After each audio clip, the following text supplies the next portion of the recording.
Good morning guys, how's my favourite people doing, या फिर आपका वाला फेवरेट इंटर रिपीट करे तो well how's my juniors doing. I hope you all are doing super well and busy in your preparation of end semester exams. So here your savior is back with another amazing savior series called as one shot series.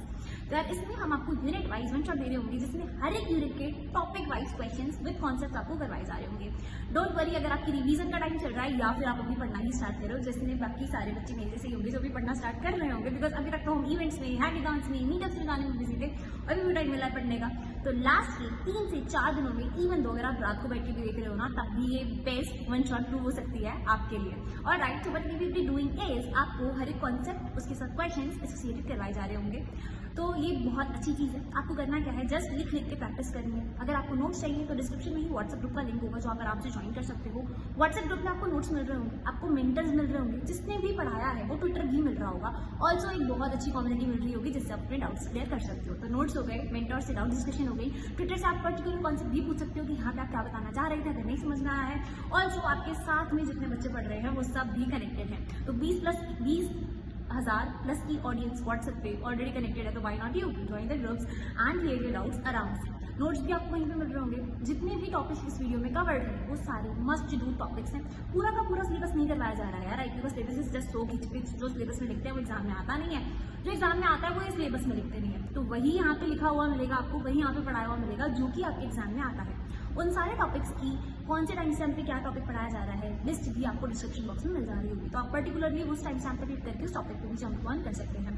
छोटा सा target रखा हुआ है 15,000 subscribers का। I hope you will people will be helping me to complete that. तो subscribe button click कर दो, like कर दो एंड अच्छे से कमेंट भी ड्रॉप करना यार। तुमसे 1 साल बड़ी ही हूँ, ज़्यादा बड़ी नहीं हूँ, तो बिल्कुल से ना प्यारी सी बहन की तरह लेते हुए अच्छी अच्छी चीज़ें बताना। कोई चीज़ अगर अच्छी नहीं लगती है तो आप इम्प्रूवमेंट भी बता सकते हो। We will surely try to get done with those things also. मुझे पता है मैं बहुत जल्दी जल्दी बोल रही हूँ क्योंकि ये मेरी क्लास का टाइम है एंड अभी जस्ट ब्रेक में आकर के आपको चीज़ें बताई जा रही हैं। ऑल द बेस्ट गाइज, आराम से करिएगा, एक एक क्वेश्चन आराम से आपको करवाया गया है। ऑल्सो इस वन शॉट के बाद भी, ठीक है, ये वन शॉट कैसी बनती होगी, 1.5 से 2 घंटे, 2.5 घंटे की 1 यूनिट की वन शॉट बनती होगी। If you want a complete one shot of all the 4 units in concisely 4 to 5 hours, तो आप नीचे ग्रुप का लिंक है उसे भी ज्वाइन कर सकते हो, जहाँ पे आपको एक एक क्वेश्चन पिछले एंड सेमेस्टर का करवाया जा रहा होगा हाथ पे करके at a very minimum cost. तो वो चीज़ भी आप ज्वाइन कर सकते हो। मैंडेटरी नहीं है, ये वाली यूट्यूब की वन शॉट भी पूरी एसेसिबल है, कंप्लीटली फ्री है। बट हाँ, अगर प्रीमियम कंटेंट चाहिए तो आप उसे भी ले सकते हो। एक 4 से 5 घंटे की वन शॉट को अगर आप 2 से 3 बार देख लेते हो तो कॉन्सेप्ट दिमाग में सेट हो जाएंगे और एग्जाम में बढ़िया से मार्क्स आ जाएंगे। तो सारे के सारे लिंक नीचे डिस्क्रिप्शन बॉक्स में है। Go through all the things and अच्छे से करके आइएगा। All the very best. So अब हम पढ़ने जा रहे हैं unit 4 foundations of machine learning का, और this revolves around the topic reinforcement learning. So introduction to reinforcement learning, the idea that we learn by interacting with the environment is probably the first thing to occur to us when we think about the nature of learning. So जब भी हम nature of learning की बात करते हैं कि हम कैसे सीखें, किसी भी जगह पे कोई भी चीज कैसे सीखती है, तो सबसे पहले आता है कि हम अपने environment को नोटिस करके सीखते हैं, अपने environment के साथ सीखते हैं. Okay, so when an infant plays, the waves its arms, look about it, it has no explicit teacher, but it does have a direct sensory motor connection to its environment. Exercising this connection produces a wealth of information about the cause and effect, about the consequences of the actions, and about what to do in order to achieve the goals. तो basically क्या करें, जब बच्चा छोटा होता है वो अपने हाथ पैर हिलाता है, वो देखता है आसपास और फिर अपने एनवायरनमेंट को एक्सेस करता है। जैसे जब बच्चे बहुत छोटे होते हैं, उनको पता नहीं चलता कि वो किससे बात कर रहे हैं, वो सिर्फ अपनी मम्मी को पहचानते हैं, वो सिर्फ एक ही मम्मी मम्मी को देखते हैं और मम्मी की बात में मम्मी के पास चुप हो जाते हैं। दादा दादी किसी को नहीं पहचानते, पापा को भी नहीं पहचानते कई बार, जब छोटे होते हैं, ठीक है, बिल्कुल जब न्यू बॉर्न बेबी होता है। तो धीरे धीरे करके इट स्टार्ट्स ऑब्जर्विंग पीपल कि भाई these people are my known, इनको मैं जानता हूँ, इनके साथ मैं रह सकता हूँ. ओके, फॉर एग्जाम्पल एक छोटा बच्चा होता है 2-3 साल का, जब वो चलना सीख रहा होता है, वो देखता है कि भाई फायर है, उसको तो बड़ा अच्छा लगता है कि वाह पटाखे फूट रहे हैं, पर जब वो उसमें हाथ मारता है तो उसे पता चलता है कि भाई दिस हर्ट्स, ये चीज इस चीज से हमें मुझे दूर रहना है, एक डिस्टेंस मेंटेन करके रखना है. So these are all things. एक पर्टिकुलर गोल को अचीव करने के लिए मान लो उसे भूख लग रही है, पहले तो वो रोएगा रोएगा रोएगा, पर जब वो बड़ा हो जाएगा तो ये ट्रिक्स काम नहीं हो जाएंगी, काम नहीं करेंगी, मम्मी को नहीं पता चलेगा कि वो रो रहा है, तो वो खुद ही जाकर कुछ ना कुछ बोलने की कोशिश करेगा, ठीक है, वो कुछ ना कुछ हिंट देने की कोशिश करेगा, या फिर खुद ही बॉटल निप्पल अपना पकड़ के, अब जो छोटा सा होता है नहीं जो अपने मुंह में रखते हैं, उसको बॉटल को पकड़ सकता है, कुछ भी वो हिंट देने की कोशिश करेगा, अपनी मम्मा से कम्युनिकेट करने की कोशिश करेगा। So in order to achieve desired goals, वो कुछ ना कुछ एक्शंस परफॉर्म करने की कोशिश करेगा अपने एनवायरनमेंट को देख के, उनमें जो उसमें जो लोग हैं, उसमें जो एजेंट्स हैं, उनको देख। ठीक है, अब हम आ जाते हैं री लर्निंग पे। So reinforcement learning is a machine learning training method that trains software to make certain desired actions. Reinforcement learning is based on rewarding desired behavior and punishing the undesired one. So reinforcement learning हमारी एक machine learning training method है कि हम अपने software को कैसे train करेंगे कि वो ऐसे ऐसे एक्शंस परफॉर्म करे। हम उसे ट्रेन करेंगे on the basis of rewards. ठीक है, जब भी वो कोई अच्छा काम करेगा उसे रिवॉर्ड मिलेगा, और जब भी वो कोई गलत काम करेगा हम उसे पनिश करेंगे। फॉर एग्जाम्पल, जब हम छोटे थे, जब हम पूरा दिन भर खेलते रहते थे, पढ़ाई नहीं करते थे, हमें पनिशमेंट मिलती थी कि, और फिर हमें रियलाइज होता था कि अच्छा हाँ हमें पढ़ना भी है। ठीक है, और अगर हम कुछ अच्छा करते थे, हम कोई ट्रॉफी अचीव करते थे या कुछ भी, हम किसी रेस में जीतते थे, तो हमको मिलती थी हमें मिलते थे रिवॉर्ड्स, हमें मिलती थी हमें मिलती थी एप्लॉज। ठीक है, तो उसे हमें क्या कहते हैं, हम उसे कहते हैं रिवॉर्ड्स मिलते थे हमें। तो डिजायर्ड बिहेवियर को रिवॉर्ड्स देते हैं, और जो अनडिजायर्ड बिहेवियर होता है उसे पनिश करते हैं। So this is reinforcement learning. Reinforcement learning is a machine learning approach where agent, what is agent? The software entity is trained to interpret the environment by performing actions and monitoring the results. अब वो केवल action perform नहीं करेगा, वो monitor भी करेगा results को। ठीक है, वो देखेगा भी कि अगर मैंने एक्शन परफॉर्म किया तो इसका रिजल्ट क्या आया। For every good action the agents get positive feedback, and for every bad action agent gets a negative feedback. It is inspired by how animals learn from their experiences, making decisions based on the consequences of their actions. Okay. अब हम आ जाते हैं अपने diagram पे। तो ये हमारा डायग्राम है कि हमारा जो एनवायरनमेंट है वो है, ये हमारा जो सॉफ्टवेयर एंटिटी है वो है। तो ये कुछ एक्शन परफॉर्म करेगा, उसको कुछ रिवॉर्ड मिलेगा, मगर उसके एक्शन परफॉर्म करने से एनवायरनमेंट की स्टेट पे भी चेंज आएगा, और वो स्टेट भी चेंज होगी। तो जो न्यू स्टेट आएगी वो भी उसे वो भी उसे मिलेगी। ओके, सिर्फ कर देते हैं। अब हम आ गए हैं अपने, एक बार इसे पढ़ लेते हैं। ठीक है, तो in particular above diagram the agent is represented into a particular state. The agent takes action in an environment to achieve a particular task. As a result of the performed task, the agent receives a feedback as a reward or a punishment. Okay, तो अब हम आ जाते हैं अपने की elements of reinforcement learning पे। तो reinforcement learning revolves around the idea that the agent, the learner or the decision maker, interacts with the environment to achieve a goal. The agent performs actions and receives feedback to optimize its decision making over time. तो इसके components क्या होते हैं? पहली चीज तो agent, कि जो डिसीजन मेकर है, जो हमारा सॉफ्टवेयर है जो एक्शंस परफॉर्म करेगा उसे हम कहते हैं एजेंट। ठीक है, फिर आ जाती है हमारी एनवायरनमेंट, द वर्ल्ड और the system where the agent operates. तो जो हमने जो इसका एक वर्चुअल एनवायरनमेंट बना रखा है, जो वर्ल्ड बना रखा है, जो सिस्टम बना रखा है, उसे हम कहेंगे एनवायरनमेंट। फिर आती है हमारे पास स्टेट, द सिचुएशन और the condition the agent is currently in, ये जिस सिचुएशन में एजेंट अभी है। फिर आ जाता है हमारे पास एक्शन, तो द पॉसिबल मूव्स और decisions that the agent can make. Reward, the feedback or the result from the environment based on the action, agent's action. ठीक है, अब क्या, फॉर एग्जाम्पल हम ले लेते हैं एक रूम का सेटअप। ठीक है, अब इस रूम में है एक छोटा सा बच्चा।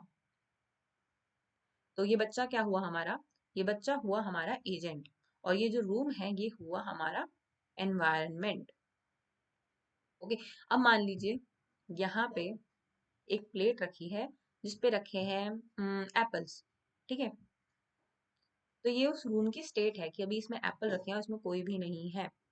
ठीक है, अब बच्चा जो है वो है हंग्री, वो है भूखा। ठीक है, और उस अब उस बच्चे की स्टेट है हंग्री। ठीक है, वो बच्चे की स्टेट हंग्री है।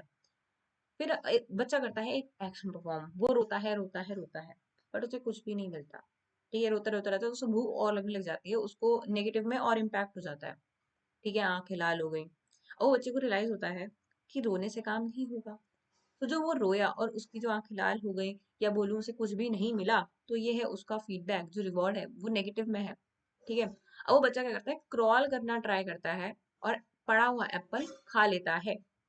तो जब उसने अपना पड़ा हुआ एप्पल खा लिया तो उसने एक्शन परफॉर्म किया कि उसने पड़ा हुआ वो क्रॉल किया, उसने खाया, उसने उठाया एप्पल, उसने खाया और उसको रिवॉर्ड मिला कि उसकी भूख मिट गई। ठीक है, सो दिस इज वेरी मतलब मिनिमलिस्टिक सा एग्जाम्पल, बहुत बेसिक एग्जाम्पल। अब हम क्या करेंगे, कुछ आरएल की टर्म्स पढ़ेंगे। तो एक पॉलिसी होती है, a strategy that agent uses to determine the next action based on the current state. ठीक है, दूसरी चीज होती है reward function, a function that provides feedback on the actions taken guiding the agent towards its goal.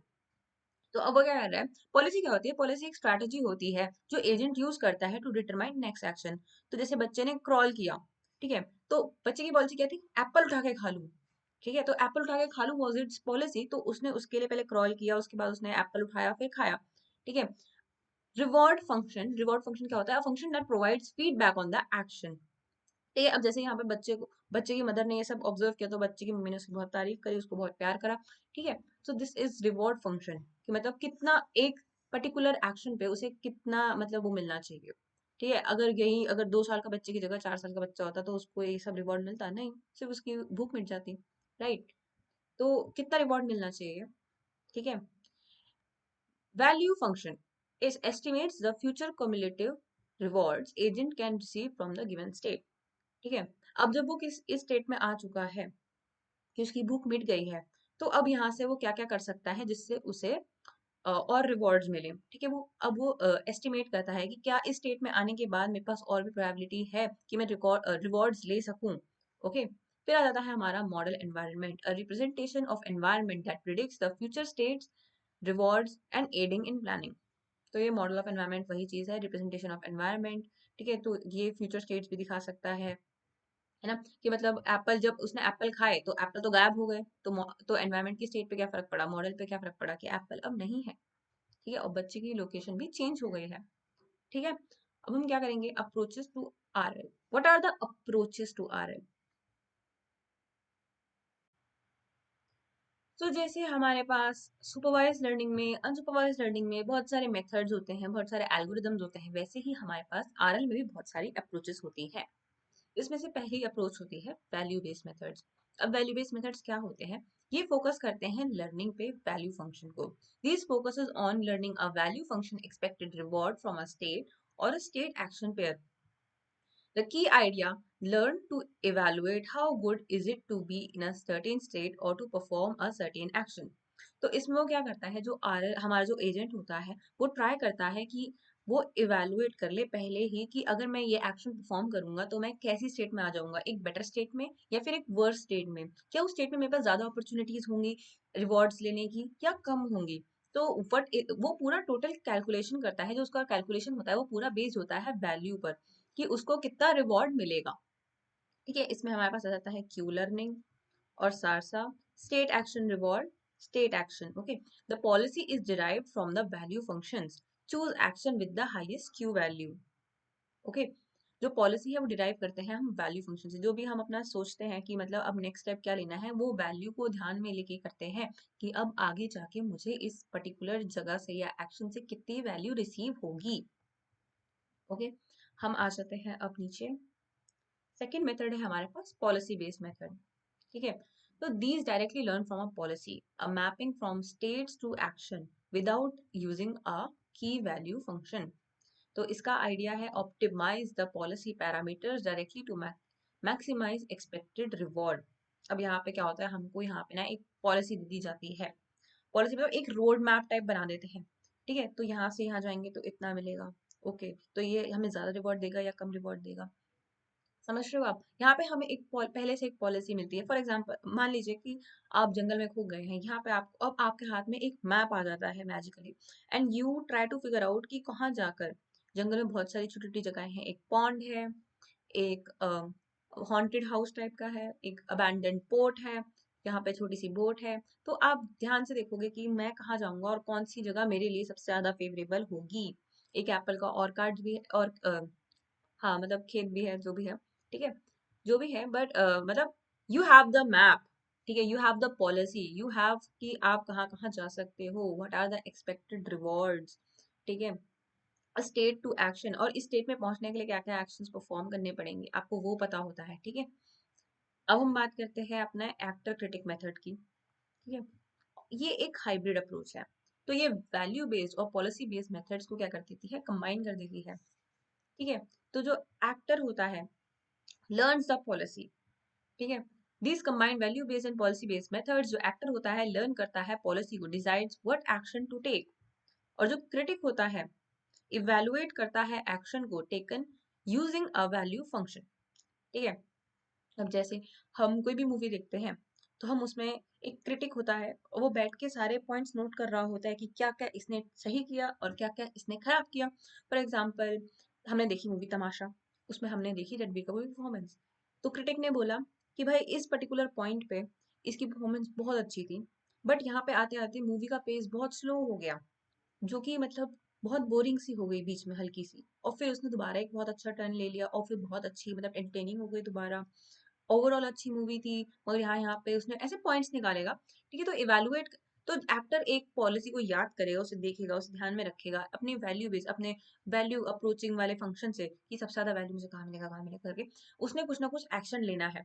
तो actor क्या करेगा, action लेगा, और क्रिटिक क्या करेगा, उस लिए हुए एक्शन को बताएगा, इवेलुएट करेगा वैल्यू फंक्शन के थ्रू कि भाई आपने ये अच्छा एक्शन लिया है बट इससे भी अच्छा हो सकता था अगर आप ये करते, ओके। तो इसका एग्जांपल है हमारे पास DDPG, deep deterministic policy gradient. अब हम आ जाते हैं अपने फोर्थ पे, मॉडल बेस्ड रीइंफोर्समेंट लर्निंग, ठीक है।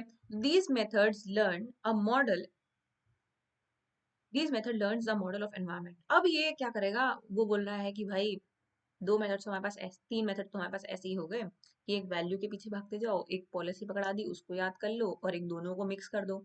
बट अब हमारे पास आ गया है मॉडल बेस्ड रिइंफोर्समेंट लर्निंग। अब ये क्या करता है, this method learns the model of environment. अब ये एनवायरनमेंट को याद कर लेता है कि भाई एनवायरनमेंट कैसे बिहेव करता है। तो जैसे हम जब कोई साइकेट्रिस्ट होता है वो क्या करता है, वो अपने पेशेंट को स्टडी करता है पूरा, तो इसी तरह हम अपने एनवायरनमेंट को पूरा स्टडी करते हैं कि एनवायरनमेंट कैसे बिहेव करता है, क्या करेंगे तो क्या होगा।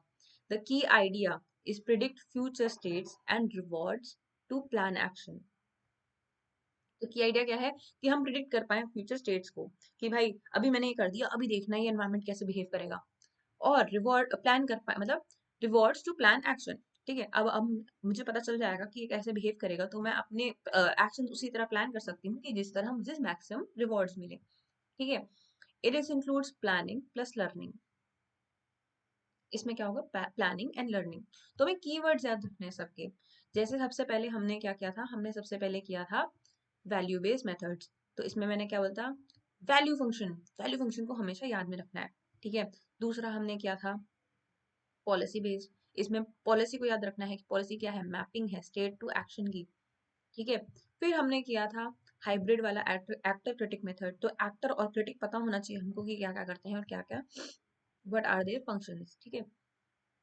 और ये किसका किसका हाइब्रिड है हमें ये भी पता होना चाहिए। अब यहाँ पे हमें पता होना चाहिए कि ये प्लानिंग और लर्निंग को करता है, ये अपने एनवायरनमेंट को ही स्टडी करता है, ये मॉडल ऑफ एनवायरनमेंट को ही मतलब देखता है कि ये कैसे बिहेव करता है। तो इसके एग्जांपल्स क्या है, डायनाक्यू और वर्ड मॉडल्स, ठीक है। More sample efficient but can be complex due to model accurately, ठीक है। सैम्पल एफिशिएंट होता है बट कॉम्प्लेक्स हो सकता है। फिर आया था हमारे पास मॉडल फ्री री इन्फोर्समेंट लर्निंग। भाई अब पहले तो मॉडल पे गए, अब बोला मॉडल फ्री कर दो भाई, अब नहीं चाहिए model. These do not build any model of environment, ये एनवायरनमेंट का मॉडल ही बिल्ड नहीं करते हैं, दे डायरेक्टली लर्न फ्रॉम एक्सपीरियंस। अब इनको पहले ही युद्ध में छोड़ दिया जाता है कि जाओ देखो जो करना है करो और एक्सपीरियंस से याद करो, ठीक है। Most of the popular RL algorithms like Q learning, DQN, policy gradient fall here. तो बहुत सारी पॉपुलर RL एल्गोरिदम्स होती हैं, इसमें हमें ये याद रखना है कि इसमें हम कोई भी एनवायरनमेंट का मॉडल बना के नहीं देंगे, उसको डायरेक्ट पकड़ा देंगे, उसको एक्सपीरियंस से लर्न करने के लिए देंगे, ओके। हमने उसे ट्रेन ही नहीं किया, वो सीधा एक्सपीरियंस से लर्न करेगा, ठीक है। अब हम आ गए हैं अपने एप्लीकेशंस ऑफ री enforcement learning in real world पे। तो रियल वर्ल्ड में हमारे पास भी एप्लीकेशंस ऑफ री इन्फोर्समेंट लर्निंग है। री इन्फोर्समेंट लर्निंग यूज होती है मार्केटिंग में, गेमिंग में। अब मार्केटिंग में कैसे यूज होती है? रीइंफोर्समेंट लर्निंग ऑप्टिमाइज करती है डिजिटल मार्केटिंग को by improving ad targeting and real time bidding. तो एड टारगेटिंग और रियल टाइम बाइडिंग का मतलब कि हम टारगेट कर सके कि भाई कौन कौन से लोग हमारी एड पे ज्यादा ध्यान देंगे, what is our target audience, real time bidding. Okay, it helps in maximizing the return of interest, increase ad impressions and predict the customer behavior, making market campaigns more effective। क्या करेगा? Add के impressions को increase करने का try करेगा कि okay, I am a girl and it will show me lipsticks, lip balms and whatever the thing I like according to my preference. एक लड़की को वो लिप बाम वगैरह सजेस्ट नहीं करेगा, ठीक है, या वो मुझे PS5 सजेस्ट नहीं करेगा, क्योंकि माई पर्सनल एक्सपीरियंस, मैं उस पर PS5 सर्च ही नहीं करूंगी, है ना। ओके, सो और उसको मेरी प्रीवियस हिस्ट्री से पहले ही पता चल जाएगा कि भाई she likes this thing, so I will suggest her this thing and she will certainly buy it. और मुझे भी एक बारी को होगा कि यार ये ले लेती हूँ, कितना अच्छा लग रहा है, इस पे क्लिक कर देती हूँ, कितने का प्राइस है चेक कर लेती हूँ। तो ये एड इंप्रेशन इंक्रीज कर दूंगी मैं, ठीक है। कस्टमर का बिहेवियर प्रिडिक्ट, अगर मान लो कि मैं ले रही हूँ लिप ग्लॉस, तो मैं उसके साथ मस्कारा भी ले लूंगी, जैसे हमने पहले पढ़ा था ना अप्रायरी एल्गोरिदम में कि ये लेंगे तो इसके साथ ये ले सकते हैं या नहीं ले सकते। तो प्रिडिक्ट प्रिडिक्ट करना कस्टमर के बिहेवियर को, हो सकता है मैं मस्कारा ले रही हूँ, मस्कारा के साथ एक आईलाइनर भी ले लूँ, है ना। So making the marketing campaigns more effective. Okay, फिर हम आ जाते हैं RL इन गेमिंग में। तो रीइंफोर्समेंट लर्निंग एनहांस करता है गेमिंग को by optimizing performance and strategy. So RL continuously improve करता है by learning from unexpected challenges, making games smarter and more adaptive। तो पहले क्या करता है? It can be applied to various genres and enabling AI to master complex gaming scenarios। तो AI master करता है complex gaming scenarios को।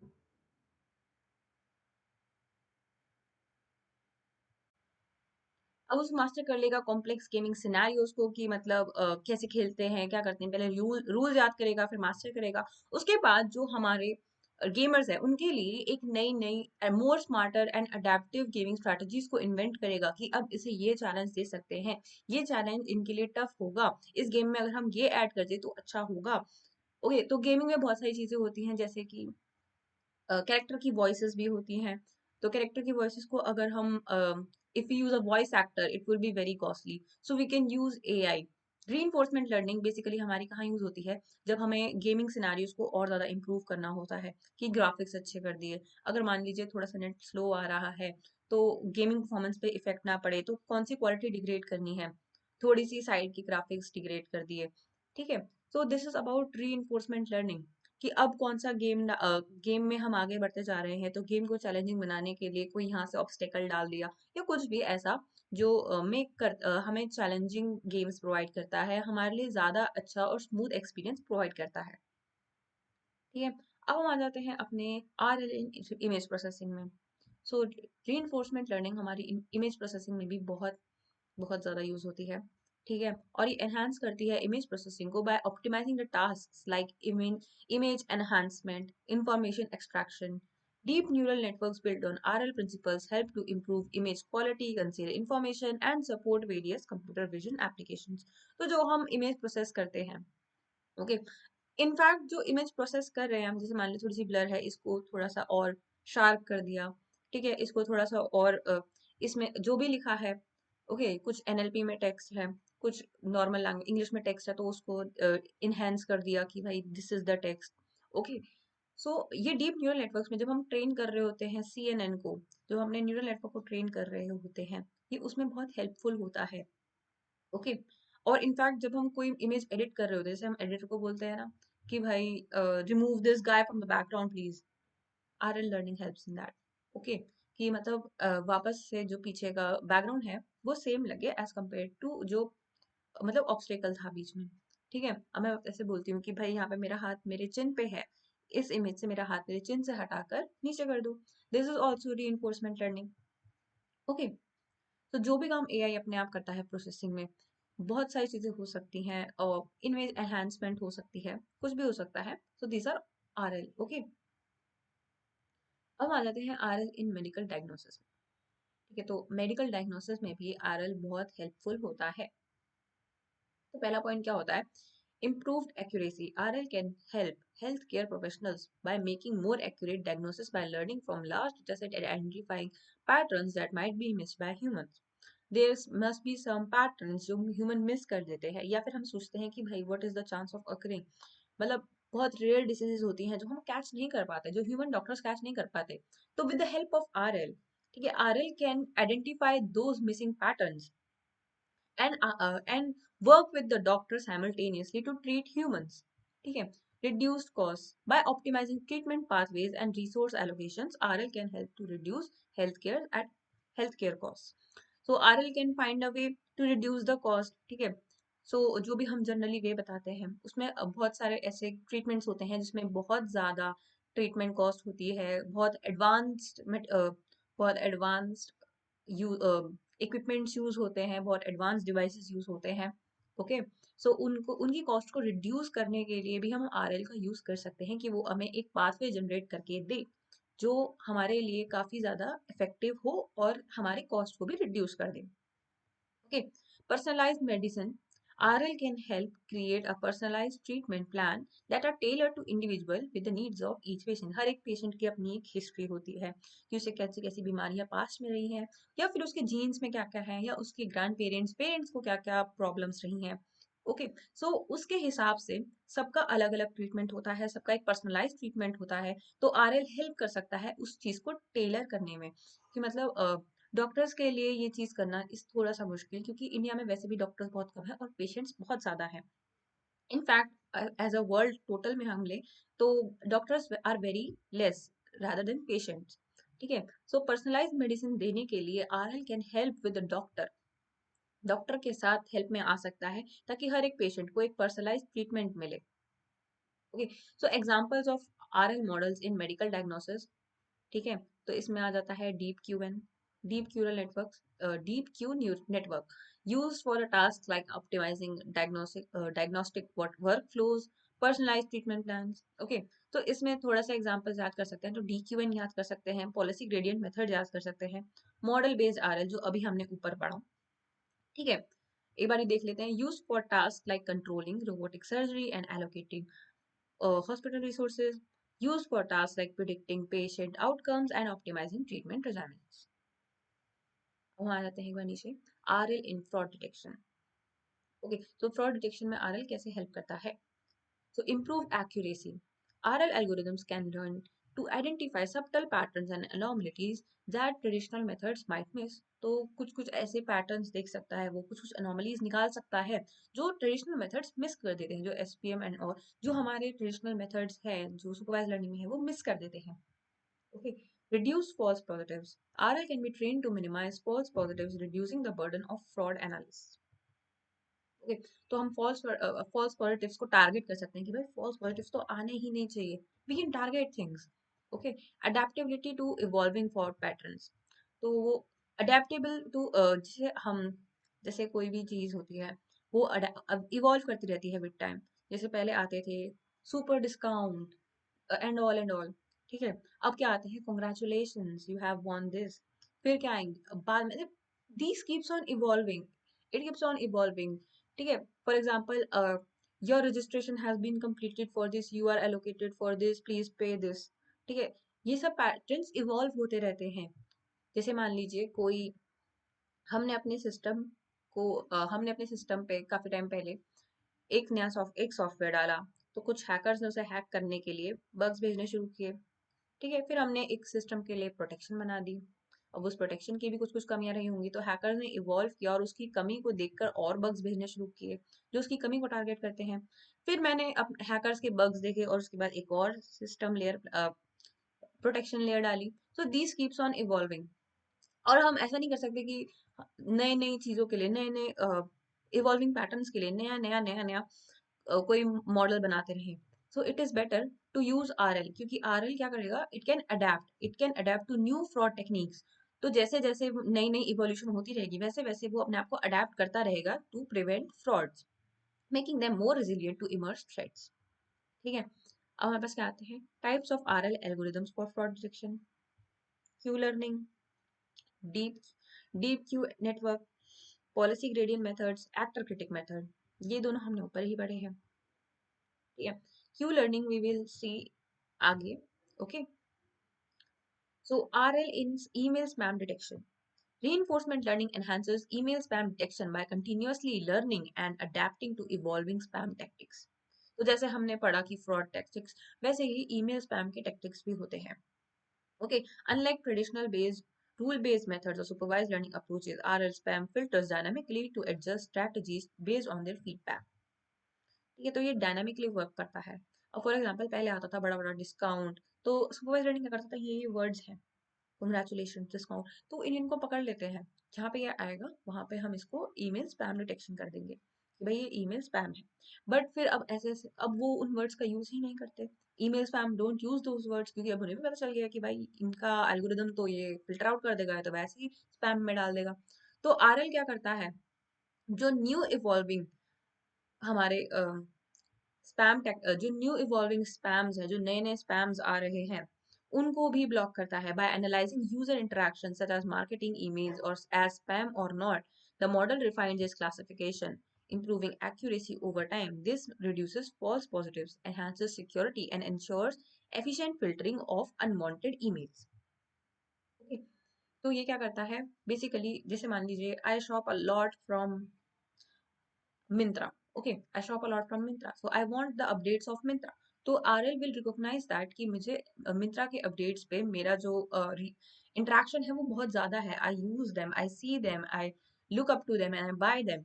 Okay, तो वो उसको spam में नहीं डालेगा. Okay, challenges क्या है इसके, तो data requirements. RL models require a large amount of data to learn efficiently. Computational cost. Training RL models can be very computationally expensive. Or interpretability. RL models are difficult to interpret, making it challenging to understand why they make certain decisions. तो क्या होता है कि RL model को train करने के लिए हमें बहुत सारा डेटा चाहिए. ठीक है, ये कंप्यूटेशनली बहुत ज़्यादा एक्सपेंसिव हो सकता है, बहुत टाइम, बहुत मेमोरी, बहुत स्पेस, बहुत एनर्जी ले रहे हैं. ठीक है, तीसरी चीज़ क्या है, RL मॉडल्स को इंटरप्रेट करना मुश्किल हो सकता है कि हम बता नहीं सकते यार कि इसने डिसीजन क्यों लिया है. लिया तो है, कुछ तो मैथमेटिक्स उसने बैकग्राउंड में लगाई है, मशीन ने लगाई है, बट हमने नहीं लगाई, तो हमें पता नहीं चल रहा है कि हमने कैसे करी. और हम वी कैन नॉट टेल कि भाई बताओ तुमने क्यों लगाई है. We can not ask it to explain mathematically कि बताओ भाई ये क्यों लगाई है, और हम उसके मैथमेटिक्स को कंप्यूट भी नहीं कर पाएंगे. ओके, सो अब हम आ गए हैं अपने डी क्यूएन पे. ठीक है, ये हमारे पीवाई क्यूज ही हैं. तो पीवाई क्यूज में हमारे पास आ गया है deep Q networks. Deep, so this is an advanced version of Q learning that combines Q learning with deep learning. तो हमारी जो Q learning होती है, हम उसको deep learning के साथ combine कर देते हैं. It uses deep neural networks (DNNs) to approximate the Q value functions instead of using a table to store Q values for each state action pair. Okay, this is particularly useful when dealing with large state spaces. जब बहुत बड़ी बड़ी spaces के साथ हम use कर रहे होते हैं, बहुत कॉम्प्लेक्स एनवायरनमेंट के साथ यूज कर रहे हैं, जैसे वीडियो गेम्स में ये बहुत काम आता है. ये मेडिकल डायग्नोसिस में बहुत काम आता है. जब हमारे पास बहुत कॉम्प्लेक्स एनवायरनमेंट होता है तभी बहुत काम आता है. तो हमने क्या किया, क्यू लर्निंग को मिला दिया है न्यूरल नेटवर्क के साथ. ओके, इजी टू लर्न, इसीलिए इसका नाम बन गया है D Q N, deep Q networks. Okay, अभी हमारे पास पी वाई क्यूज में 2-3 क्वेश्चंस और हैं, एक बार उन्हें देख लेते हैं. What is reinforcement learning? We have already learned what is reinforcement learning. The key components of reinforcement learning हमने ये भी पढ़े हैं. जो हमारे की कंपोनेंट्स हैं वो है ये रहे. ठीक है, agent, environment, state, action, reward, इन सबको ध्यान से देख लेना, याद करना. डिसीजन मेकर, एजेंट होता है हमारा एनवायरनमेंट जिस वर्ल्ड में हम ऑपरेट कर रहे हैं. स्टेट जिस कंडीशन में हम हैं. एक्शन जो हमने पॉसिबल मूव परफॉर्म किया. रिवॉर्ड जो हमें फीडबैक मिला या जो रिजल्ट आया. ओके, अब हम आ जाते हैं अपने नेक्स्ट क्वेश्चन पे. Compare and contrast supervise unsupervise and reinforcement learning with real life world examples. तो ये भी हम कर सकते हैं. ये supervise learning, label data, unsupervise learning, unlabelled data, reinforcement learning, working with environment. Unsupervise learning जब हमें uses models like SVM and all. Unsupervised learning uses models like k-means, hierarchical clustering, etc. Reinforcement learning, actor critic method. Okay, no model method. बहुत सारी चीजें आ सकती हैं. हमने बहुत सारे रियल लाइफ एग्जांपल्स भी डिस्कस किए हैं. सुपरवाइज लर्निंग में आ जाता है email spam detection. Unsupervise learning में आ जाता है हमारे पास क्लस्टरिंग आ जाती है हमारे पास, ठीक है। सुपरवाइज लर्निंग में हमारे पास क्या आ जाता है, रिग्रेशन आ जाता है, क्लासिफिकेशन आ जाता है, और हमारे पास अनसुपरवाइज लर्निंग में आ जाता है anomaly detection, okay. Reinforcement learning में हमारे पास हमने जो अभी इतने सारे एग्जांपल्स डिस्कस किए, ओके, कि वो मेडिकल फील्ड में कहाँ यूज होता है और गेम्स में कहाँ यूज होता है, ओके। ईमेल स्पैम डिटेक्शन, वैसे हम ईमेल स्पैम डिटेक्शन में ये यूज करना प्रेफर नहीं करते क्योंकि ये कंप्यूटेशनली बहुत एक्सपेंसिव होता है, ठीक है। फ्रॉड डिटेक्शन में यूज हो सकता है, मेडिकल डायग्नोसिस में यूज हो सकता है। हम रियल वर्ल्ड एग्जांपल दे सकते हैं कि जैसे एक बच्चा होता है, उसको हम आंसर्स के साथ सिखाते हैं, बिना आंसर्स के साथ उसे एक्सप्लोर करने देते हैं। अब और इसमें क्या होता है, इसमें हम एनवायरनमेंट के साथ उसे इंटरेक्ट करने देते हैं, ठीक है। तो हम सॉल्व करने चाह रहे हैं अपना क्वेश्चन पेपर, और हमारे पास यूनिट 3 का क्वेश्चन 1 है, compare K means clustering with hierarchical clustering. So हम ये कर चुके हैं, हम ये पीवाईक्यूज में भी कर चुके हैं, ओके। फिर explain basic elements of hidden Markov model. So ये भी हमने अभी पढ़ा है थोड़े टाइम पहले कि हिडन मार्कोव मॉडल में 4 बेसिक एलिमेंट्स होते हैं। List 2 application of HMM. तो 2 एप्लीकेशन जो होती हैं एचएमएम की, वो होती है, पहली होती है स्पीच रिकॉग्निशन, दूसरी होती है बायोइन्फॉर्मेटिक्स। क्योंकि hidden Markov model sequence of data पे वर्क करता है, तो जैसे हमारे जो स्टेटमेंट्स होती हैं, जो हमारे लाइनें होती हैं, जो हमारी वर्ड्स होते हैं, वो सीक्वेंस में चलते हैं, वो एक कंटेक्स्ट पे डिपेंड करते हैं, जो कि डिपेंड करते हैं उससे पहले वाले वर्ड पे और उससे पहले वाले वर्ड पे। तो ये एक सीक्वेंस बनी होती है, एक कंटेक्स्ट होता है बातों को कहने का, क्योंकि जितने भी हमारे लैंग्वेज स्ट्रक्चर होते हैं, सेंटेंस का स्ट्रक्चर होता है, वो होता है सीक्वेंस बेस्ड। उसके बाद हम आ जाते हैं बायो इन्फॉर्मेटिक्स में। तो एचएमएम को एक्सटेंसिवली यूज किया जाता है डीएनए सीक्वेंस एनालिसिस में, ठीक है, जीन फाइंड करने में, प्रोटीन स्ट्रक्चर प्रिडिक्शन में, और एनिमो एसिड की सीक्वेंस ऑब्जर्वेशन में।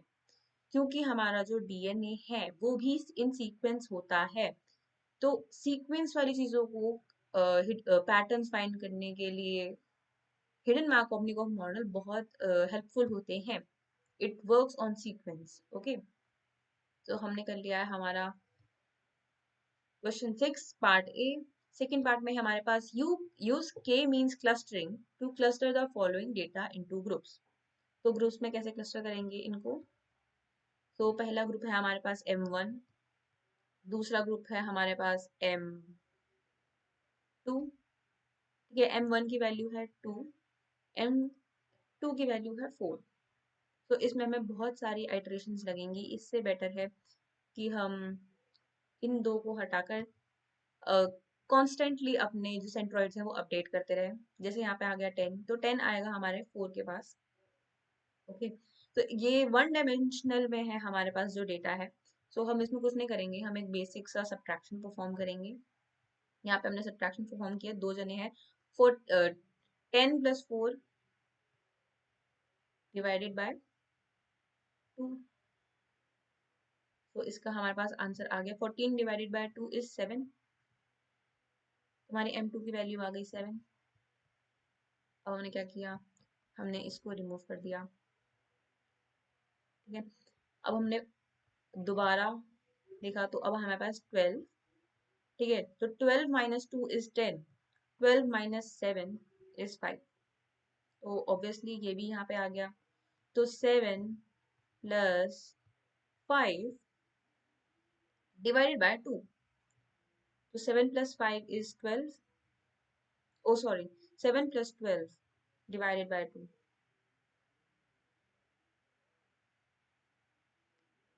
क्योंकि हमारा जो 12 है वो गया हमारा 7 के क्लस्टर में, और फिर हमें नया सेंट्रोइड अपडेट करना है। तो इसका आंसर आ गया हमारे पास 19/2, that is 9.5, राइट। हमने इसको इरेज कर देना है। अब हम आ गए हैं अपने 3 के पास। तो 3 और 9.5 में 3 जाएगा 2 के पास, ओके। अब यहाँ पे हमने कर देना है डिवाइड बाय 2।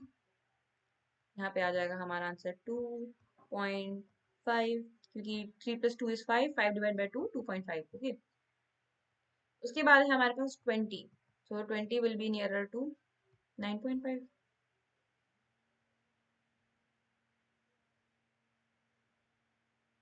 9.5 + 20 = 29.5।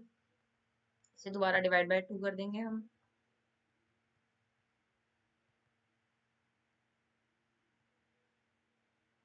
अब यहाँ पे आ जाएगा 1 = 1.414। ओके, 2 1 = 2, 2 4 = 8।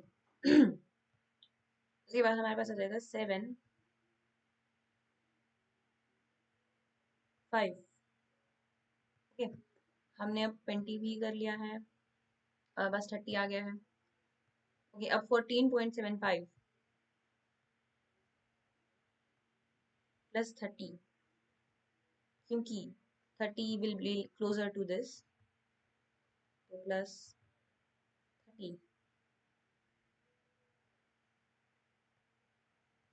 Divide by 2। इसमें हम इस कैलकुलेटर का यूज कर लेते हैं ताकि हमारी कैलकुलेशन स्पीड अप हो जाए। तो 30 + 14.75 डिवाइड बाय 2। आंसर आ गया हमारे पास 22.345। अब इसको हम फटाफट फटाफट करते हैं। 11 22.5 के ज़्यादा पास होगा या नहीं? एक सेकेंड, हम इसे रब कर लेते हैं। सो अब हम फटाफट देखते हैं। 11 minus 2.5 is 8.5। यहाँ पे आ गया हमारे पास 8.5, और 22.345 minus 11 is 11.345। ठीक है, तो यहाँ पे आ गया हमारा 11, यहाँ आ जाएगा, और हमारा 11 अपडेट हो जाएगा। 11 प्लस 2.5 डिवाइड बाय 2, यहाँ पे आ जाएगा हमारा नया 6.75। क्या करेंगे, हम प्रीवियसली एग्जिस्टिंग को हटा देते हैं। ठीक है, अब हमारे पास लास्ट बचा है, दैट इज 25। तो 25 will be nearer to this. हम क्या करेंगे, 22.345 प्लस 25 डिवाइड बाय 2, और इसका आंसर हमारे पास आ गया 23.6725। ओके, तो 6 7 रख लेते हैं, 2 5 रहने देते हैं। हम इसको इरेज कर देते हैं फटाफट। ओके, अब हम क्या करेंगे, अब हम हमारे पास आ गए हैं, हमारे पास लास्ट में m1 m2 आ चुका है। अब हम दोबारा सब्ट्रैक्ट करेंगे। तो सबसे पहले हम 2 को सब्ट्रैक्ट करेंगे कि 2 इन दोनों में से सबसे ज़्यादा क्लोज किसके है। सो वेरी सिंपल, 2 m1 के क्लोज है। 4 किसके क्लोज है, m1 के क्लोज है, तो 4 भी यहीं आ गया।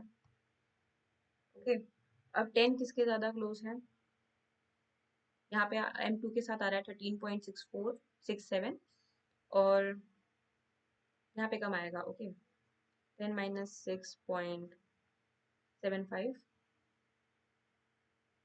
इज 3। ठीक है, तो यहाँ पे 10 आ जाएगा, 3.25। अब हमने यहाँ पे क्या करना है, फटाफट फटाफट हम सबको करते रहेंगे। जैसे 3 यहाँ आ गया, हमने 12 छोड़ दिया, हम 12 देखते हैं 12 कहाँ आएगा। 12 - 6.75 इज 5.25, और 23.67 minus 12 is equals to 11.65।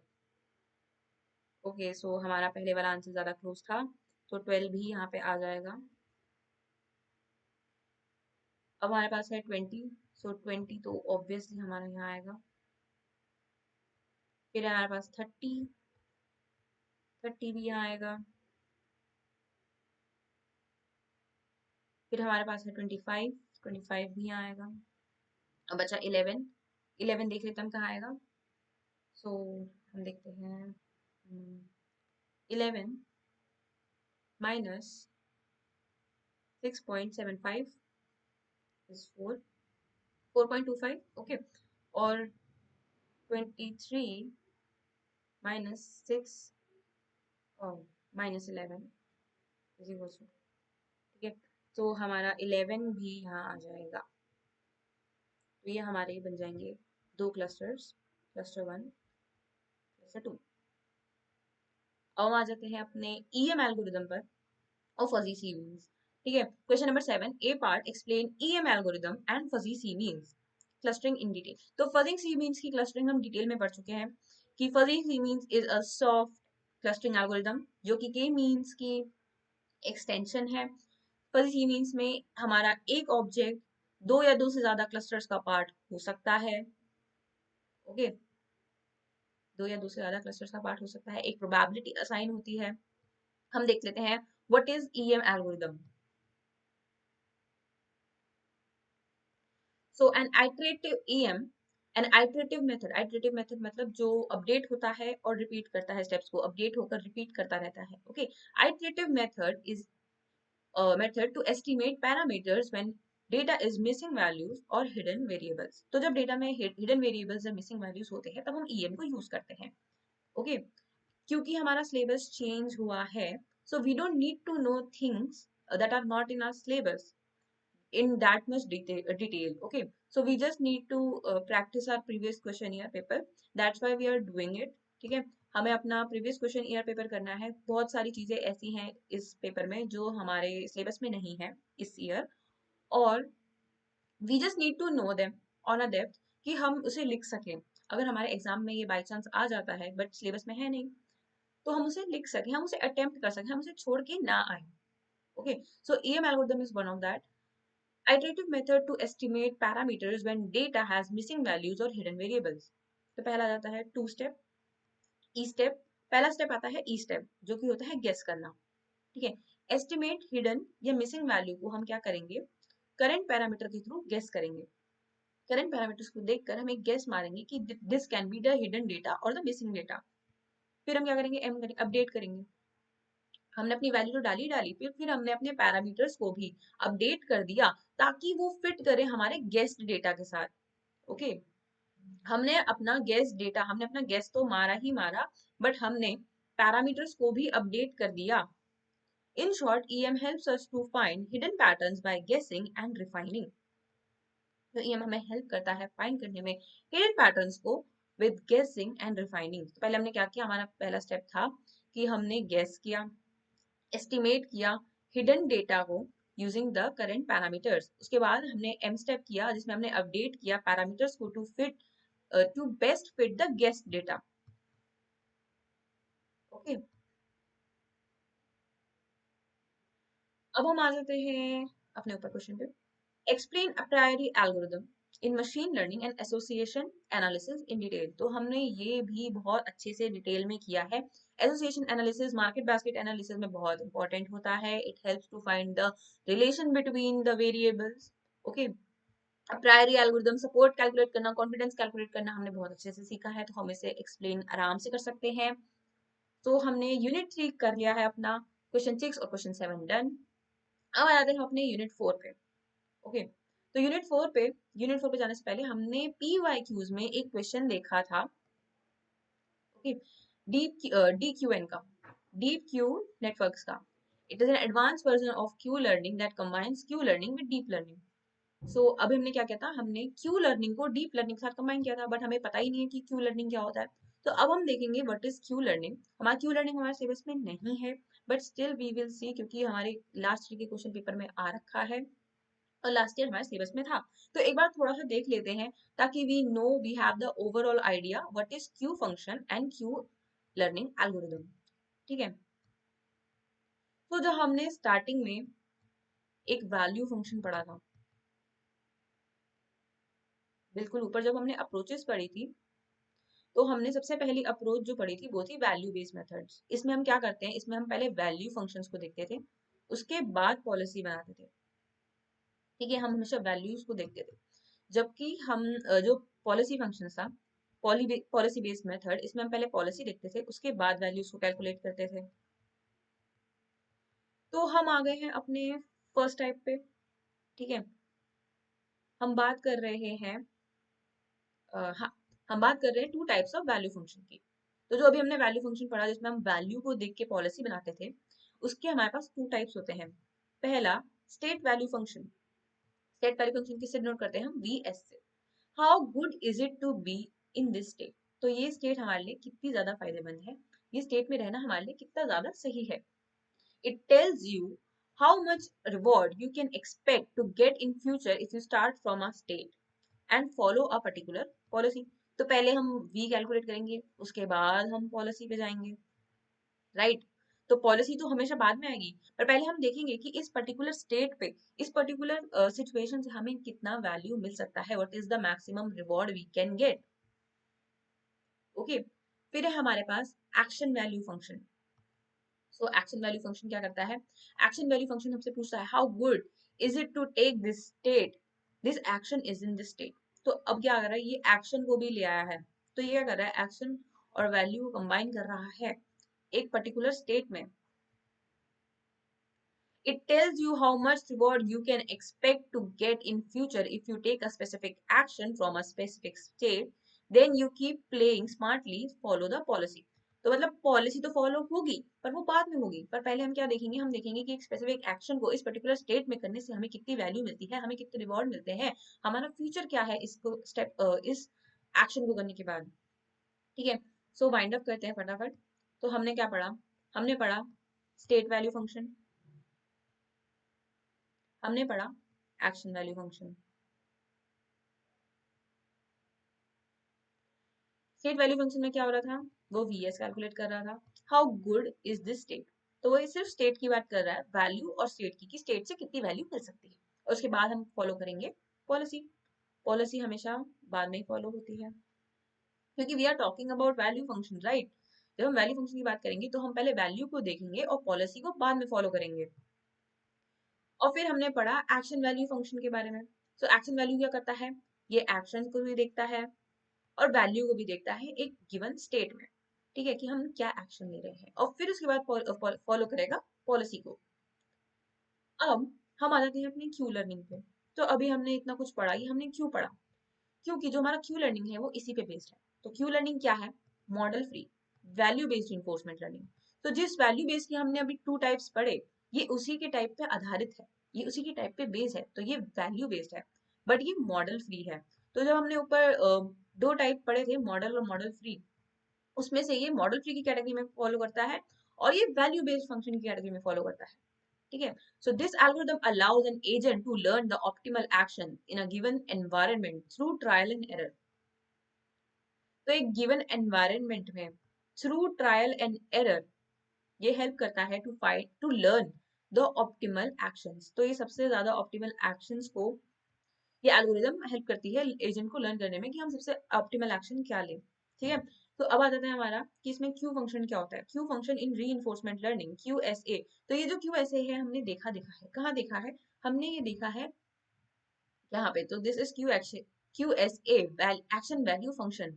सो जो हमारा एक्शन वैल्यू फंक्शन है ये एक्चुअली हमारा क्यू फंक्शन है। It represents the expected future rewards of taking an action in a state S. तो ये क्या करता है, ये वैल्यू और एक्शन को एक पर्टिकुलर स्टेट में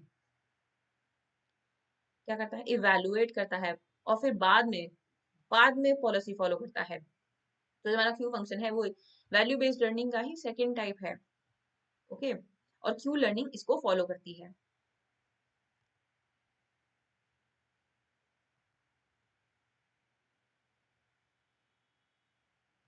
ओके, अब हम देखते हैं कि क्यू लर्निंग का एक तरीके से फ्लो चार्ट। ठीक है, तो ये अगर आपको याद नहीं आ रहा कि क्या करना है तो ये फ्लो चार्ट बना के आ जाएंगे हम। सो क्यू लर्निंग एल्गोरिथम क्या करती है, इनिशियलाइज करती है क्यू टेबल को। तो ये क्यू टेबल बनाती है, उसके बाद एक एक्शन चूज करती है। ठीक है, फिर वो एक्शन परफॉर्म करती है, फिर उसके मेजर करती है रिवॉर्ड को कि इस एक्शन को परफॉर्म करने के बाद मुझे कितना रिवॉर्ड मिला। फिर अपडेट करती है अपनी क्यू टेबल को और दोबारा ये लूप चलाती है multiple iterations till the model achieves termination state. Okay, so ये डायग्राम बनाने से हमें क्लैरिटी हो जाती है और हम एक तरीके से एग्जामिनर को बता सकते हैं कि we know about Q learning, we know कि क्यू लर्निंग में पहले क्यू टेबल इनिशियलाइज होगी, उसके बाद एक एक्शन चूज किया जाएगा, उसे परफॉर्म किया जाएगा, फिर उसका रिवॉर्ड मेजर किया जाएगा और फिर अपडेट कर देंगे हम अपनी क्यू टेबल को।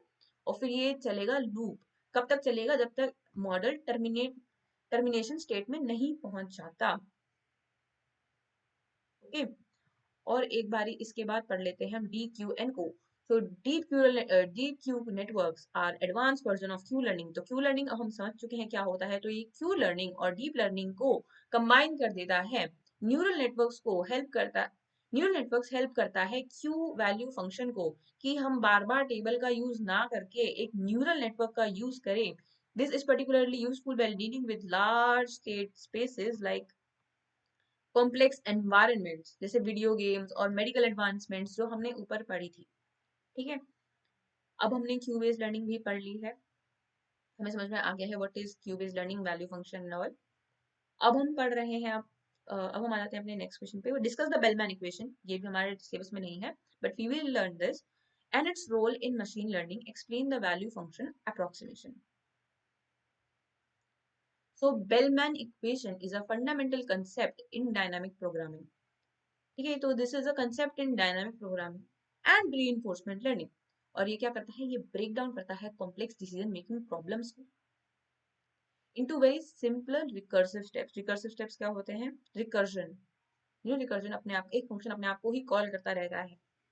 It helps compute the optimal value of being in a given state considering immediate reward और फ्यूचर रिवॉर्ड। तो ये क्या करता है? ये कंसीडर करता है इमीडिएट रिवॉर्ड को, कि अभी मुझे क्या मिला है और फ्यूचर में मुझे क्या मिलेगा। थोड़ी दूरदर्शा होती है कि मतलब देखता है कि फ्यूचर में क्या मिल सकता है मुझे। Breaks down the complex problems into small steps. ठीक है, foundation for RL algorithm, guarantees optimal solution in Markov decision process. तो ये मार्कओव डिसीजन प्रोसेस में क्या करता है? गारंटी करता है ऑप्टिमल डिसीजन को। अब एक बार इसका फॉर्मूला थोड़ा समझ लेते हैं। सो वीएस क्या होता है? Value of state. ठीक है, इसको एक बारी हम थोड़ा डिफरेंट कलर में करते हैं। तो वीएस क्या होता है? Value of state. मैक्स से मतलब एक ही वैल्यू हम रखेंगे, max. R S A immediate reward for action in state, immediate reward for action in particular state S. अब यहाँ पे आ जाता है प्लस गामा। गामा क्या होता है? Discount factor, how much we value future reward, कि हम फ्यूचर रिवॉर्ड को कितना ज्यादा अपनी नजरों में बढ़ा के रखते हैं कि हाँ हमें बहुत जरूरी है या कम जरूरी है। ठीक है, so gamma is a discount factor. Then we have summation sign. Okay, फिर हमारे पास आता है s स्लैश, मतलब for all states s slash probability of moving to state s slash after taking an action a। ठीक है, so the कि मतलब हम एक पर्टिकुलर एक्शन लेके s स्लैश मतलब अपने डिजायर्ड स्टेट पे पहुंच पाएंगे या नहीं, इसकी प्रोबेबिलिटी। ठीक है, और फिर लास्ट में मल्टीप्लाई करते हैं वी एस स्लैश से value of state S slash, क्योंकि वैल्यू बहुत इंपॉर्टेंट है। तो ये हमने पढ़ी हमारी Bellman equation. Okay, discuss Bellman equation and its role in machine learning हो चुका है हमारा। Write the note on following Markov decision process. Okay, Markov decision process हम पढ़ चुके हैं। And applications of neural network, ये भी हम पढ़ चुके हैं। Application of neural network is not that much important. Neural network किस चीज के लिए यूज होता है? इमेज प्रोसेसिंग के लिए यूज होता है। ओके, जैसे CNN, RNN, CNN यूज होते हैं इमेज प्रोसेसिंग में।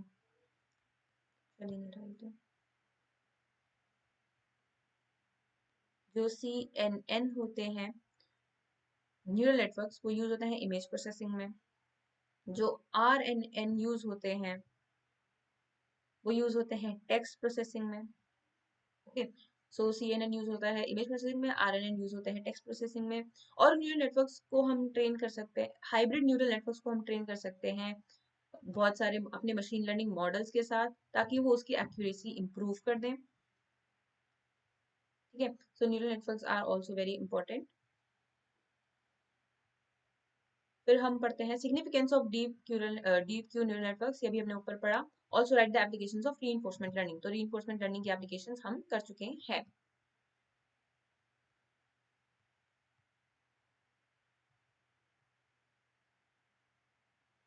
ओके, तो अब हम आ गए हैं अपने सेकंड पेपर की तरफ। सेकंड पेपर में हमारे पास है यूनिट 3। यूनिट 3 में है बेस थ्योरम। तो बेस थ्योरम हमारे सिलेबस में है सेकंड यूनिट में। ओके, सेकंड यूनिट में है। और how would you define the number of clusters in a clustering algorithm? How Gaussian mixture model works using the expectation maximization algorithm? तो ये सब चीजें भी हमारे सिलेबस में नहीं है इस बार। ओके, बट हम पढ़ लेते हैं कि how can you define the number of cluster in clustering algorithm, क्योंकि हमारे यूनिट 3 में है क्लस्टरिंग। तो अब हम कैसे डिफाइन करेंगे? तो defining the number of clusters in a clustering algorithm, पहली चीज तो आ जाता है इसमें एल्बो मेथड। दूसरी चीज आ जाती है हमारे पास सिलुएट स्कोर। फिर आ जाता है हमारे पास गैप स्टैटिस्टिक्स। तो इसमें से हम सबसे ज्यादा क्रूशियली पढ़ेंगे एल्बो मेथड को। Choosing the right number of clusters is very crucial for effective clustering. Here are common methods. सबसे पहले आ जाता है हमारा एल्बो मेथड। हम एल्बो मेथड को भी थोड़ा ध्यान से पढ़ेंगे। सो एल्बो मेथड हम ज्यादातर यूज करते हैं के मींस क्लस्टरिंग में। ठीक है, elbow method is a graphical method for finding optimal K value in K means clustering algorithm. ठीक है, तो हम के मींस में इसको सबसे ज्यादा यूज करते हैं। अब क्या करना होता है इसमें, the elbow method shows the within cluster sum of squares. ठीक है, तो within cluster sum of squares का हम एक वो बनाते हैं कि यहाँ पे वैल्यूज है और वाई एक्सिस। तो यहाँ पे हम एरर की एक्सेस रखते हैं। ठीक है, WSS एरर, हम यहाँ पे एरर की एक्सेस रखते हैं और यहाँ पे हम के की एक्सेस रखते हैं। ठीक है, within cluster sum of squares error, value of x values on y axis corresponding to the different values of k on x axis। अब हम क्या करते हैं, ये हमने ग्राफ तो बना लिया, बट अब हम इसमें चूज कैसे करेंगे? हम इसमें चूज क्या करते हैं, हम देखते हैं कि हमारी एल्बो कहाँ है। जैसे हम एल्बो रखते हैं, अपने हाथ को रखते हैं, तो हमारी जो एल्बो होती है वो एक एल्बो की साइड से एक ड्रास्टिक स्टीप के बाद नीचे स्लो हो जाती है। तो हमें वो स्टीप मेजर करना है, वो हमें देखना है कि स्लोप कहाँ खत्म हो रही है। तो अगर मैं बात करूं, अगर मेरा एल्बो मैं ऐसे रखूं तो यहाँ पे इसकी, अगर मैं अपना आर्म ऐसे रखूं तो इसकी एल्बो कहाँ आएगी? 4 पे, क्योंकि इतना सारा स्टीप होने के बाद ये यहाँ के बाद एक तरीके से हमारा स्लो हो गया है, हमारा जो स्टीप है वो स्लो हो गया है। तो हम लेंगे 4 को एज द बेस्ट वैल्यू। वही दोबारा देख लेते हैं हमने क्या किया। जो एल्बो होता है, हम पहले क्या करेंगे, हम अपना ग्राफ प्लॉट करेंगे WSS एरर का और के वैल्यूज का। ओके, फिर हम क्या करेंगे, अपनी वैल्यूज को प्लॉट करेंगे। उसके बाद हम देखेंगे कि कहाँ पे हमारा जो, अगर हम इसे एज अ आर्म कंसिडर करें तो हमारा एल्बो कहाँ आएगा? तो हमारा एल्बो यहाँ 4 पे आएगा। ठीक है, तो क्या हो रहा है यहाँ 4 पे हो रहा है ये कि हमारी जो स्टीप वैल्यूज थी, क्योंकि देखो यहाँ पे इतना स्टीप ग्राफ चल रहा है, उसके बाद ये थोड़ा कम स्टीप हो गया है। तो हमें ये ऐसा पॉइंट फाइंड करना है जो हमको डिफरेंशिएशन दे सके बिल्कुल स्टीप में और कम स्टीप में। ठीक है, so this is our optimal value in this K means. ठीक है, अब हम बात करते हैं अपने नेक्स्ट क्वेश्चन की। What is the confusion matrix, why do you need it, define precision, recall F1 score. तो ये सब भी हम सेकेंड यूनिट में कर चुके हैं। मॉडल एक्यूरेसी और model performance, which will you prefer and why. This is all second unit, this is not third unit, क्योंकि सिलेबस थोड़ा सा चेंज हुआ है। That's why this problem is coming. List the most popular distribution curves along with the scenarios where will you use them in algorithm. तो हम ये कर लेते हैं। So top 5 distribution curves। तो सबसे पहले हमारे पास आ जाता है, क्योंकि हमने ये चीज अपने लास्ट ईयर लीनियर प्रोबेबिलिटी में पढ़ी थी, नॉर्मल, गॉसियन, जिसे हम कहते हैं बेल कर्व। ठीक है, तो जब ये हाइट, टेस्ट स्कोर्स, जब कोई कंटिन्यूअस चीज होती है ये उसमें यूज होता है। ठीक है, क्योंकि हाइट तो कंटिन्यूस होती है कि किसी की भी कुछ भी हो सकती है एक पर्टिकुलर रेंज में। हाइट किसी की भी कुछ भी हो सकती है जब हम पॉपुलेशंस वगैरह की बात करते हैं, जब हम बहुत बड़ी बड़ी चीजों की बात करते हैं। फिर हमारे पास आ जाता है बाइनोमियल। ठीक है, इसका शेप क्या होता है, डिस्क्रीट पीक्स, या तो वन या तो यस या नो सर्वे, जिसमें हमारे पास दो आउटकम्स होते हैं। जैसे कॉइन फ्लिप करते हैं हमारे पास, तो हमारे पास होता है टेल्स एंड हेड्स। ठीक है, यस या नो। पॉइजन, ठीक है, तो इसकी शेप होती है राइट स्क्यूड। और ये रेयर इवेंट्स में होता है, जैसे ट्रैफिक इंसिडेंट, ये बहुत ही रेयर इंसिडेंट्स होते हैं, ये उसके डिस्ट्रीब्यूशन कर्व होता है।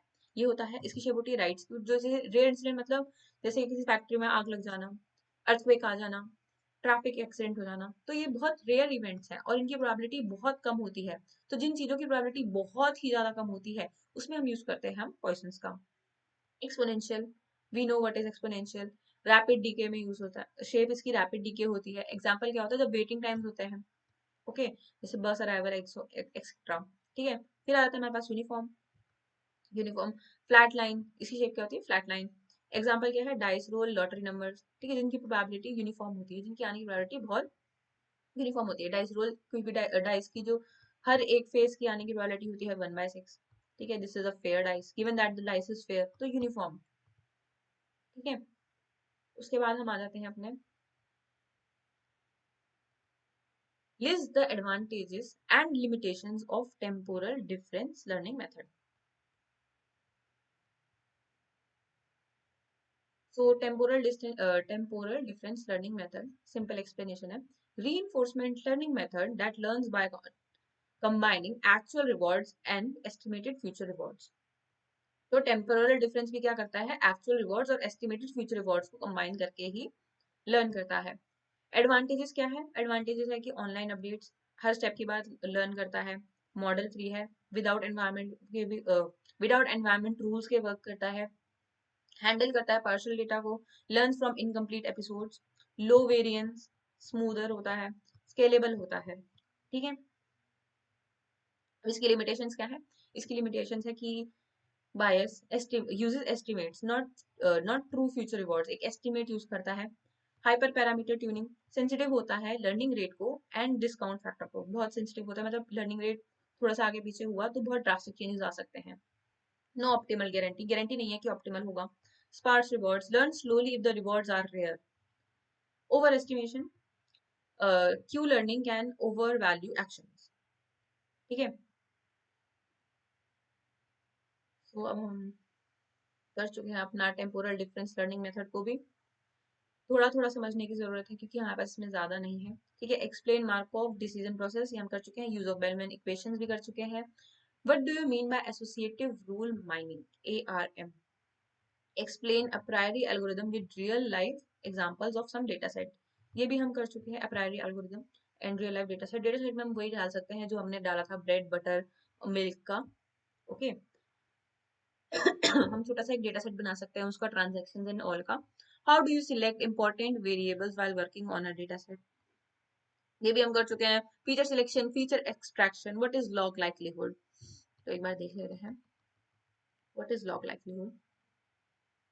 Log likelihood measures how well a statistical model fits the observe data, ठीक है। तो ये मेजर करता है कि स्टैटिस्टिकल मॉडल कितना ज्यादा फिट कर रहा है ऑब्जर्व डेटा को। It is the logarithm of likelihood function, ठीक है। ये लॉग कर लाइक्लीहुड फंक्शन के आगे एक लॉग लगा दो जब तुम, ठीक है।